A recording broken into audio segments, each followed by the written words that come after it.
السلام عليكم. عمرك حسيتي براسك كتقلق بلا سبب، كتعصب من كلمة بسيطة وكتقول علاش وليت هكا؟ الحقيقة أغلب المغاربة اليوم ماشي عصبيين بالفطرة، حنا مجتمع مضغوط أكثر من القدر اللي طاقتنا كتحمل.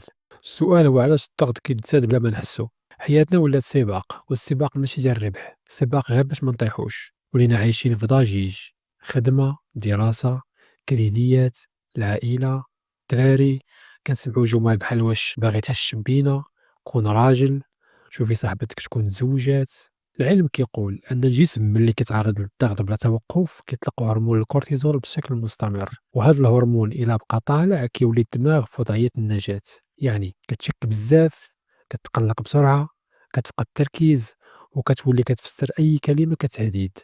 هادشي علاش كتلقانا في الشارع، في المعاملات، في السوق، وحتى في الجامع كنغوتو على بعضياتنا بلا سبب. حنا ماشي شرانيين، حنا مجرد كائنات بشرية واقفة فوق الجبل تاع الضغط. علاش جدودنا كانوا عايشين بخير رغم الفقر؟ حيت كانت عندهم فلسفة الحياة، ماشي غير الحياة نفسها.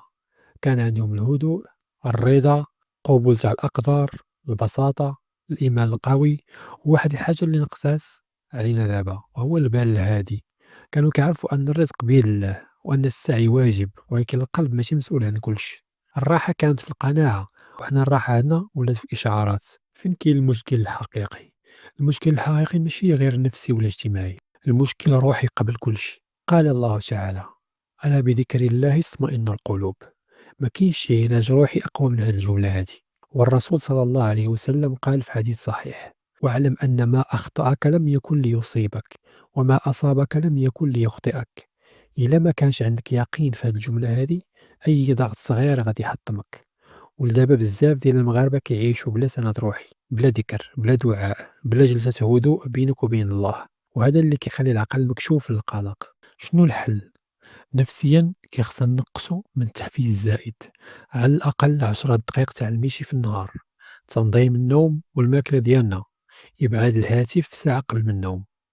اجتماعيًا خصنا نعرفوا أن ماشي أي كلمة تهديد، نتعلموا نفهموا الضغط ديال الآخر، نخففوا على بعضياتنا في الشارع والمعاملة، ونقصوا من سوء الظن والنقد والأعذار للآخر. روحيًا وهو الأساس، 5 دقايق تاع الذكر في النهار كل صباح، قراءة على الأقل 5 الآيات في النهار، دعاء بسيط بحال اللهم ارزقني سكينة القلب وراحة البال، وصلاة ركعتين ملي كتكون مخنوق. ولكن الأهم هو هذا المبدأ: باش تقترب من الله خاصك تبدا تعرف نفسك، لأن المعرفة الحقيقية ماشي كتب ولا أفكار، المعرفة نور كيحطها الله في القلب ديال اللي يستحق، واللي بدل الداخل قبل ما يطمع يتبدل الخارج. يعني هاد النور ما كيعطيهش الله اللي باقي هارب من راسو، غارق في العادات، في الغضب والتوتر العشوائية. قال الله تعالى: إن الله لا يغير ما بقوم حتى يغيروا ما بأنفسهم. بغيتي حياتك تهدى؟ بدل أسلوبك، بدل نيتك، وبدل قربك لله. الخاتمة وهو أن كل واحد فينا كيدوز من الضيق، ولكن راحة البال ماشي نعمة كتجي بالصدفة، هي نور كيحطو الله في القلب ديال واحد عبد كيقصدو وكيحط راسو قدامه وكيطلب الهداية بصدق. إلا حسيتي بالقلق راه ممكن يكون نداء باش ترجع لشي حاجة نسيتيها، وما كاين حتى باب كيريح قد باب الله.